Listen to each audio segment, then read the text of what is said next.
क्या पश्चिम बंगाल का एग्जाम्पल वो स्टडी करेंगे? मैं मानता हूं कि देश का कोई राज्य नहीं चाहेगा कि पश्चिम बंगाल का मॉडल वहां अपनाया जाए। नमस्कार, मैं अंजलि मिश्रा। स्वागत है आप सभी का द न्यूज में। मुस्लिम समेत 77 जातियों को ओबीसी श्रेणी में शामिल करने के मामले में ममता बनर्जी को सुप्रीम कोर्ट से बड़ा झटका लगा है, तो वहीं दूसरी तरफ गृह मंत्री अमित शाह ने टीएमसी नेता सौगता राय की जमकर क्लास लगाई और ये कहा कि कोई भी राज्य बंगाल का मॉडल लागू करना नहीं चाहता है, जिसके बाद बाकी वहां बैठे लोग ठहाके लगाकर हंसने लगे। क्या है माजरा, विस्तार से समझेंगे, लेकिन सबसे पहले बात कर लेते हैं सुप्रीम कोर्ट की। तो सुप्रीम कोर्ट ने पश्चिम बंगाल सरकार यानी ममता सरकार को बड़ा झटका देते हुए राज्य की ओबीसी लिस्ट में 77 जातियों को शामिल करने के मामले में कलकत्ता हाईकोर्ट के फैसले पर रोक लगाने से इनकार कर दिया है। सुप्रीम कोर्ट ने राज्य सरकार से इन जातियों को ओबीसी लिस्ट में शामिल करने के लिए किए गए सर्वे और उनके पिछड़ेपन के आंकड़े मांगे हैं। इस मामले की सुनवाई chief justice T Y. Chandrachud, justice J B. Pardiwala और जस्टिस मनोज मिश्रा की बेंच ने की थी। कोर्ट ने राज्य सरकार का पक्ष रख रही वकील आस्था शर्मा से 1 हफ्ते के भीतर हल्फनामा दाखिल करने को कहा। साथ ही 2010 से 2012 के बीच जारी किए गए अलग अलग आदेशों के जरिए 77 जातियों को ओबीसी लिस्ट में शामिल करने की प्रक्रिया की जानकारी देने को कहा। सुप्रीम कोर्ट ने अपने आदेश में कहा कि राज्य सरकार को यह स्पष्ट करना होगा कि ओबीसी लिस्ट में शामिल की गई जातियों के सामाजिक और शैक्षणिक पिछड़ेपन को निर्धारित करने के लिए किस तरह का सर्वे किया गया। क्या उनके सरकारी नौकरियों में प्रतिनिधित्व की कमी का आकलन किया गया था। इसके अलावा कोर्ट ने राज्य सरकार से यह भी पूछा कि क्या उसने किसी भी जाति, खासकर 37 जातियां जिनके बारे में कथित तौर पर कोई सलाह नहीं ली गई थी, को उसको उप वर्गीकृत करने के लिए पश्चिम बंगाल पिछड़ा वर्ग आयोग के साथ कोई चर्चा की थी। साथ ही इन 77 जातियों को ओबीसी घोषित करने के पहले उनके पास मौजूदा सर्वे या आंकड़े की जानकारी भी साझा करें। सुनवाई की शुरुआत में ही तृणमूल कांग्रेस सरकार की तरफ से पेश हुए वरिष्ठ वकील इंदिरा जयसिंह ने कलकत्ता हाईकोर्ट की कड़ी आलोचना की। उन्होंने कहा कि हाईकोर्ट के फैसले से राज्य में ओबीसी आरक्षण पर रोक लग गई है और हाईकोर्ट चाहता है कि हर जाति को ओबीसी की लिस्ट में शामिल करने के लिए राज्य सरकार कानून बनाए। जयसिंह ने कहा कि अगर हाईकोर्ट सरकार चलाना चाहता है तो चलाए, लेकिन मुझे सुप्रीम कोर्ट से जवाब चाहिए। उन्होंने आगे कहा कि हाईकोर्ट ने ओबीसी लिस्ट में इजाफा इसीलिए रद्द कर दिया क्योंकि वह मुस्लिम समुदाय से ताल्लुक रखते हैं, जिनमें से कई पहले से ही केंद्र की ओबीसी लिस्ट में शामिल है।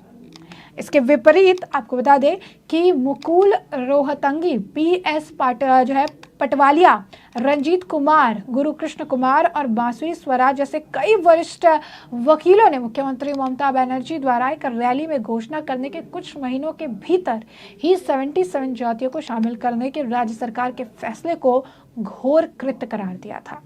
उनका कहना था कि इन जातियों के सामाजिक पिछड़ेपन या सरकारी नौकरियों में प्रतिनिधित्व के बारे में आंकड़े इकट्ठा करने के लिए कोई सर्वेक्षण नहीं किया गया था। दूसरे पक्ष के वकील ने कहा कि यह पूरी तरह से धर्म के आधार पर किया गया था, जो सुप्रीम कोर्ट ने 1992 के इंदिरा साहनी फैसले के बुनियादी सिद्धांतों के खिलाफ है। राज्य ने असंवैधानिक तरीके से जिस भी समुदाय को चाहा उसे सूची में शामिल करने की असीमित शक्ति अपने पास रखी।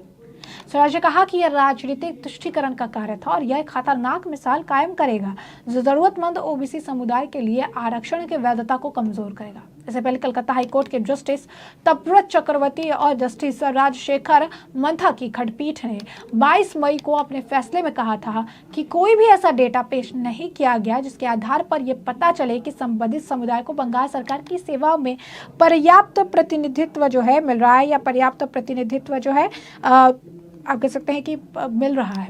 कोई भी राज्य नहीं चाहेगा कि वहाँ पश्चिम बंगाल का मॉडल सारी चीज़ें कही जा रही है। पश्चिम बंगाल को लेकर अगर आप देखेंगे तो ममता सरकार को सुप्रीम कोर्ट से ये बड़ा झटका है, जहाँ पर उनका आप पूरा कह सकते हैं कि जो सोची समझी एक बात थी उस पर अब उन्होंने पानी फेर दिया है। कलकत्ता हाई कोर्ट के फैसले पर भी उन्होंने रोक लगाने से इनकार कर दिया।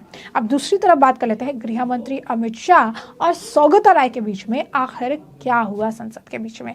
क्यों कहा उन्होंने, यानी गृह मंत्री अमित शाह ने, कि कोई भी राज्य नहीं चाहेगा कि वहां पश्चिम बंगाल का मॉडल अपनाया जाए। पहले आप वीडियो देखिए, फिर हम आपको बताते हैं कि क्या है पूरी खबर। मैं मानता हूं कि देश का कोई राज्य नहीं चाहेगा कि पश्चिम बंगाल का मॉडल वहां अपनाया जाए। सवाल यही है कि वह केवल एक किशन जी को मानने पड़ा और अभी पश्चिम बंगाल में वामपंथी उग्रवाद बंद हो गया।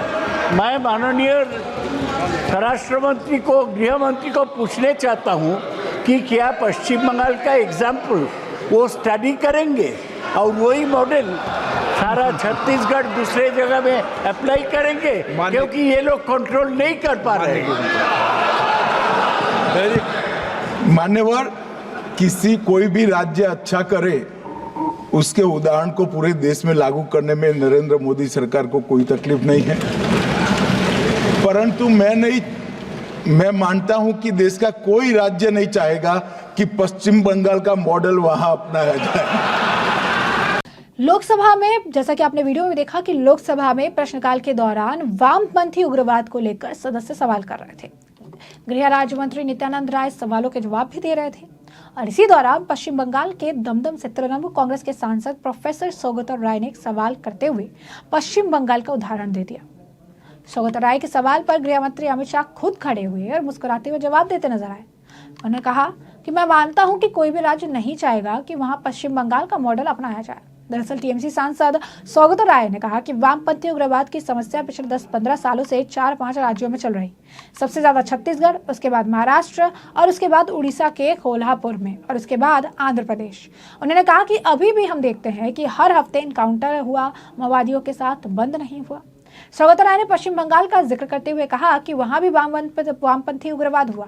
वहां ममता बनर्जी की सरकार ने जो विकास के काम कराए, जनजातीय लड़कों को नौकरी देने का जो काम किया, वहां केवल एक किशन जी को मारना पड़ा और वामपंथी उग्रवाद बंद हो गया। स्पीकर ओम बिरला ने प्रोफेसर राय को टोकते हुए पूछा कि सवाल क्या है आपका। टीएमसी सांसद ने कहा, गृह मंत्री अमित जी से पूछना चाहता हूं कि क्या वे पश्चिम बंगाल के मॉडल का अध्ययन करेंगे और वही मॉडल छत्तीसगढ़ और दूसरे राज्यों में लागू करेंगे, क्योंकि ये लोग कंट्रोल तो नहीं कर पा रहे हैं। इसके जवाब में गृह मंत्री अमित शाह उठे और उन्होंने कहा कि कोई भी राज्य अगर अच्छा करे, उसके उदाहरण को पूरे देश में लागू करने में नरेंद्र मोदी सरकार को कोई दिक्कत, कोई तकलीफ, कोई परेशानी नहीं है। परंतु मैं ये मानता हूं कि कोई भी राज्य ये नहीं चाहेगा कि पश्चिम बंगाल का मॉडल वो अपनाया जाए। बस जैसे ही उन्होंने, गृह मंत्री अमित शाह ने बात बोली, वहां पर बैठे सभी लोगों ने ठहाके लगाए और सबके सब हंसने लगे। बता दें कि इससे पहले यूपी के अलीगढ़ से बीजेपी के सांसद सतीश कुमार गौतम ने भी उग्रवाद प्रभावित इलाकों के लिए चलाई जा रही विकास योजना को लेकर सवाल किया था। जवाब देते हुए गृह राज्य मंत्री नित्यानंद राय ने कहा था कि केंद्रीय बलों की तैनाती के साथ ही विकास की कई योजनाएं चलाई जा रही है। राष्ट्रीय कार्य योजना जो बनाई गई है, सेंट्रल असिस्टेंट स्कीम चलाई जा रही है, सामाजिक संरचना की कमियों को दूर करने के लिए भी योजना चलाई जा रही है और उन्होंने सड़क और पुल निर्माण के आंकड़े भी जो है गिराए हैं। यानी साफ तौर पर अगर हम देखेंगे तो ममता बनर्जी सरकार को एक तरफ से, ममता सरकार को एक तरफ से सुप्रीम कोर्ट से झटका लग रहा है, तो दूसरी तरफ उनके नेता की गृह मंत्री अमित शाह क्लास लगाते नजर आ रहे हैं। तो ऐसे में हमने आपको जो पूरा मामला है ये बड़े विस्तार से बताया कि पूरा मामला क्या है और इस मामले पर अब आपकी भी जो राय हो हमें कॉमेंट सेक्शन में कॉमेंट करके जरूर से जरूर साझा करिएगा। धन्यवाद।